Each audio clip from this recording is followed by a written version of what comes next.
القصة اللي انا هحكيها دلوقتي دي قصة حقيقية حصلت في الشغل بتاعنا في الشركة. انا شخصيا كنت موجود اليوم ده. انا من الناس اللي مش بتفضل تحكي عن تفاصيل الشغل بتاعها، او تحكي عن حاجة حصلت في الشغل، لان دي تعتبر شوية في نوعية شغلي انا خصوصية عميل. بس اللي انا هقوله ده لا يجرح اي خصوصية لخصوصية العميل اللي كنا عنده. هو كان من فترة وما تمش اصلا، فده مش هيأذي حد ان شاء الله.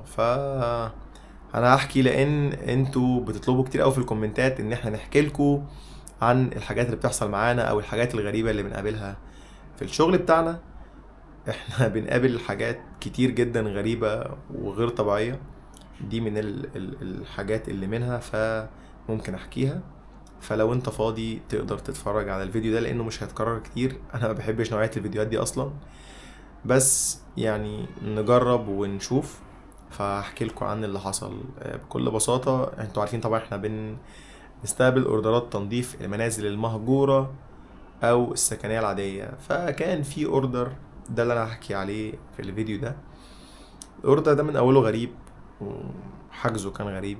طبعا هو العميل اول خطوة ان هو بيحجز من خدمة العملاء، فيعني كان ما بيقولش اي تفاصيل، مش عايز يبعت فيديو للشقة، مش عايز يقول حالة الشقة ايه. كان بيقول ان الشقة مكركبة وخلاص. يا فندم طيب، حالة الشقة العامة عاملة ايه محتويات الشقة؟ طب قول لنا، وضح لنا حالة الشقة عاملة ازاي. هي الشقة مكركبة وخلاص. فيعني حاولنا نطلع منه اي كلام، مفيش فرصة. نوعية الشقة دي دايما بناخد فيديو، عندنا مش متوفر فيديو. طب ينفع توفر لنا فيديو او تخلي حد يصور؟ لا والله انا محتاجكم، وعامة خدوا الفلوس اللي انتوا عايزينها، اعتبروا الشقة بايظة خالص. فخلاص مفيش مشكلة. اتفقنا على السعر، واتفقنا على الميعاد، واتفقنا على عدد العمالة. جه يوم الاوردر الصبح. احنا في الطبيعي ان احنا قبلها بيوم بنأكد الاوردر على العميل. فطبعا قبلها بيوم اتصلنا بيه، مين هيقابل العمال؟ قال لنا البواب هيكون في انتظاركم. فاحنا قصه ان الحارس هو اللي ينتظر العمال دي بتبقى صعبه شويه. ليه؟ لان احنا بنحب العميل يقابلنا، بحيث لو ليه طلبات خاصه في شقته، ليه حاجه معينه محتاج مثلا يشيلها على جنب، في حاجات مهمه في الشقه، بنفضل ان هو موجود، لان هو اكتر واحد اضرب شقته، اضرب طلبه. لو مثلا هنسيب له حاجات معينه في جنب فهو عارف هيطلب ايه. ما يجيش في الاخر يقول لنا مثلا لا ده انا كنت عايز ده هنا، او لا عملته ده ليك كده، انا عايز ده بالشكل الفلاني. فقلنا له يا فندم ما ينفعش حضرتك تستقبل العمال او حد من طرفك تكون مفهمه انت محتاج ايه.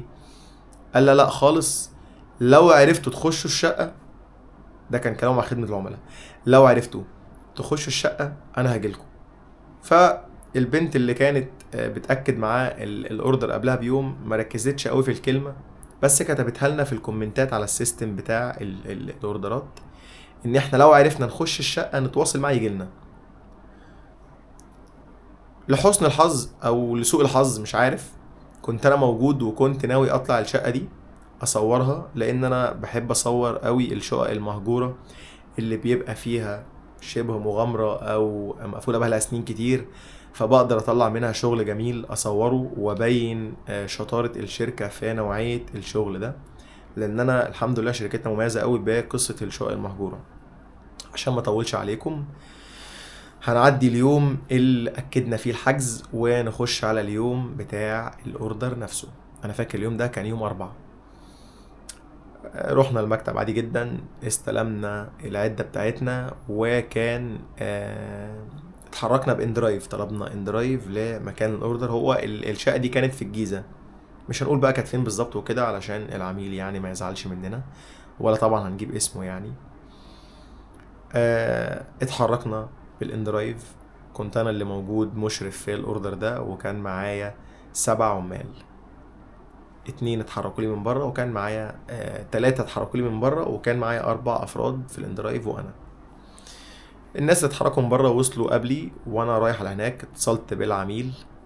صباح الخير، ازيك يا فندم؟ معاك نادر من شركة ان سيرفيس.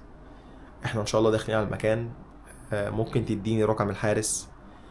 قال لي مفيش مشكلة، اداني رقم الحارس. قلت له يا فندم حضرتك هتجيلنا امتى؟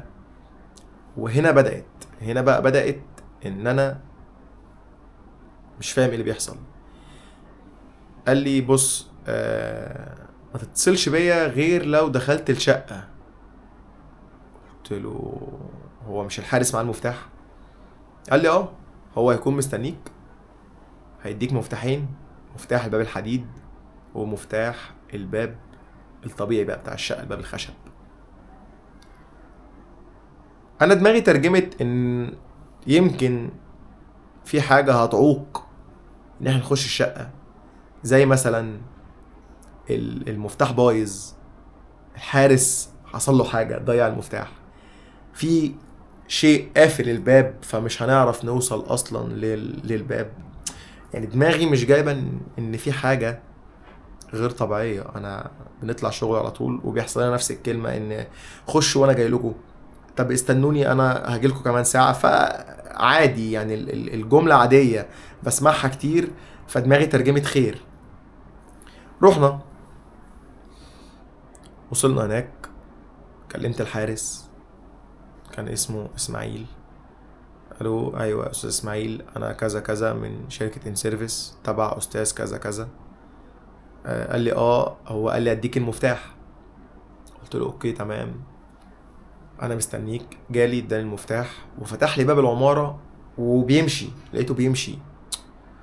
قلت له استنى، انت لو سمحت طلعني، يعني طلعني الشقه بس عشان تبلغ برضو الاستاذ ان انت ايه طلعتهم وكده. قال لي لا اطلع انت، الشقه في الدور الرابع. قلت له طب تعالى طلعنا، يعني اطلع معايا بس طلعنا يعني. قال لي لا والله انا مش هقدر، لو انت طلعت ودخلت الاستاذ بيقول لك اتصل بيه. تاني مره قلت له هو في ايه يعني، ايه اللي لو دخلت هو انا مش هخش؟ هو في شيء يمنع ان انا اخش؟ قال لي لا اصل في ناس جم قبلك، الحارس كان جايب له ناس ينظفوا الشقه والناس دي ما دخلتش. قلت تمام. فدماغي ترجمت خير برضو، ان الشقه حالتها كارثيه، فالناس فتحوا الباب وشافوا حالة الشقة فمشيوا. فقلت اوف، ده شكلنا يومنا بقى ايه مطول واليوم صعب. ف صباح الفل، يعني انا متعود على الشقة دي، فايه يعني هنلاقي ايه؟ احنا عشنا حاجات اصعب من اللي انا تخيلته بكتير. فقلت بسم الله وطلعت فوق. اتصلت بالاستاذ قلت له بص الحارس ما طلعش معايا، فانا كده داخل لوحدي، ليك اي طلبات؟ انا دايما لما بقابل العميل في اول اليوم بقول له يا فندم ليك اي طلبات سبيشال، في حاجه معينه حابب تعملها؟ اي لا لا خالص، انت بس ابقى خش وكلمني. اوكي خش يا عم وكلمك. خدت المفتاحين وطلعت. تمام. الشقق المهجوره دايما انا بخش، انا او المشرف اللي موجود، بعد ما نفتح باب السلام عليكم وبنشغل القرآن دقيقة كده ولا حاجة، خلاص. وبخش انا بفتح شبابيك الشقة كلها والبلكونات، علشان هي لو مقفولة سنين بيبقى الهواء اللي فيها يعني الشقة بتبقى مكتومة، محتاجة تتهوى شوية عشان نعرف نخش ونتحرك وننفض ونتعامل بقى ونشتغل يعني. فعادي جدا فتحت شغلت قرآن، تمام. الشقة اتفتحت مفيش أي مشكلة، وضع طبيعي جدا، الشقة مش متبهدلة إطلاقا، كان بس طبقة تراب كتيرة. فده عادي خالص في شغلنا، عارفين بنتعامل معاه ازاي، ومرينا بآلافات الشقق من الحالة دي. فالوضع كان طبيعي جدا جدا جدا لغاية ما دخلت قفلت القرآن، صدقت وقفلت القرآن. دخلت أنا الصالة، كنت متجه للصالة، وزميلة لينا راحت على أوضة نوم تفتح أوضة النوم وتفتح البلكونة بتاعتها. هي كانت الشقة كانت 3 أوض وصالة. وأنا رايح على الشباك، هي رايحة على أوضة النوم، أنا سمعت الباب بتاع أوضة النوم هي فتحته، وراه على طول لقيت الباب بيترزع فيها رزعة غير طبيعية. اكن حد بيزق. هي فتحت الباب، وفي نفس اللحظه ما فتحت حد من ورا الباب رزعه رزعه غير طبيعيه، غير طبيعيه. البنت اتنطرت، هي كانت دخلت رجل، خطت خطوه جوه الاوضه، الباب دب في ايديها وقامت واقعه في الارض وصرخت صرخه انا فاكرها لغايه دلوقتي، طبعا من الوجع. فانا قلت يمكن الهوا، هوا البلكونه جوه، دماغي مش مجمعه ايه اللي بيحصل. بسم الله الرحمن الرحيم. فرحت قومتها بسرعه، والبنات زمايلها جريوا عليها قوموها، ودراعها كان فيه كدمه جامده جدا، ورم على طول في الحته دي لان هو ضرب في ايديها جامد جدا. فانا هديتها، قالت لي الباب رزع، الباب رزع فيا، انا حد زقني من جوه. فهنا ابتديت ايه اللي بيحصل. فقلت لا، اروح بنفسي افتح الباب.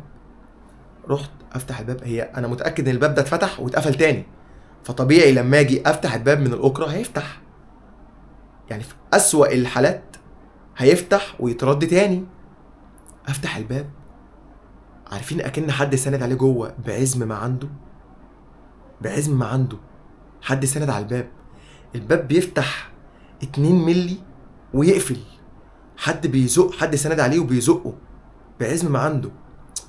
هنا حسيت ان في حاجه غلط. رجعت عند باب الشقه، طلعت بره، طلعت البنات كلهم وطلعت العده تاني. اتصلت بالراجل، قلت له يا فندم في ايه كده؟ انت في حاجه مش قايلها؟ باب اوضه النوم بتاعتك ما بيفتحش. قال لي يبقى انت زيك زي غيرك مش هتعرف تخش. قلت له يعني ايه مش هعرف اخش؟ يعني ايه علاقته باللي احنا ما فهمتش. قال لي يعني انزل دلوقتي حالا بسرعه. قلت له يا فندم طب احنا جايين نشتغل، الناس دي وضعها ايه؟ طب فهمني الوضع ايه ونتعامل، يعني لو في حاجه بتحصل فهمني. قال لي بقول لك ايه، انت حسابك كام؟ قلت له يعني ايه حسابك كام؟ انت انت انت في ايه؟ طب قول لنا في ايه، او انت هتيجي، حد هيحل، حد هيفتح الباب، طب ايه اللي بيقفل؟ قلت له كده، يعني انا سالته ايه اللي بيقفل جوه، لان هنا احنا مش فاهمين. طبعا الوضع خلاص، كل البنات جسمها شدد، يعني كلنا اترعبنا. طب يا فندم الباب في بنت اتعورت ايديها ورمت. قال لي بص، انت باقي حسابك انا هحوله لك كله دلوقتي على حساب الشركه، وخد بعضك وامشي، انت مش هتعرف تخش الشقه. حتى الان احنا مش فاهمين وما نعرفش ده كان ايه. خدنا بعضنا طبعا وتوكلنا على الله، ولا سألنا طبعا طب في ايه في الأوضة أو حصل فيها ايه. الله يعني الله أعلم بقى. دي من 30,000 حاجة بنشوفها، الحاجات دي بنمر بيها كتير جدا. أنا كان نفسي أرجع له تاني أقول له طب أنت عملت ايه؟ طب هل جبت حد فتحها؟ يعني هل اللي موجود جوه، طب ايه اللي حصل في الأوضة دي عشان متفتحش؟ بالمناسبة الأوضة التانية كانت مفتوحة، الأوضة دي بس هي اللي كانت مقفولة. لما دخلنا الصالة الوضع كان عادي جدا، الأوضة دي بس هي اللي كانت فيها مشكلة. فمش فاهمين ومحدش فاهم. حتى الحارس قال لي أنا كنت عايز أقول لك أنت مش هتعرف تخش، بس أنا قلت أسيبك تحاول. فما عرفناش وما فهمناش، ودي من الحاجات البسيطة أوي اللي بتحصل لنا. أنا الفيديو ده مش عامله مونتاج، أنا هسيبه زي ما هو كده. بس قلت احكي لكم علشان انتوا بتبعتوا لنا كتير قوي، ابعتوا لنا او احكوا لنا حاجات من الحاجات الغريبه اللي بتحصل معاكم في الشغل بتاعكم. فدي من الحاجات اللي ينفع احكيها لكم. سوري بقى لو طولت عليكم. ايه الرعب اللي انا فيه ده؟ باي باي.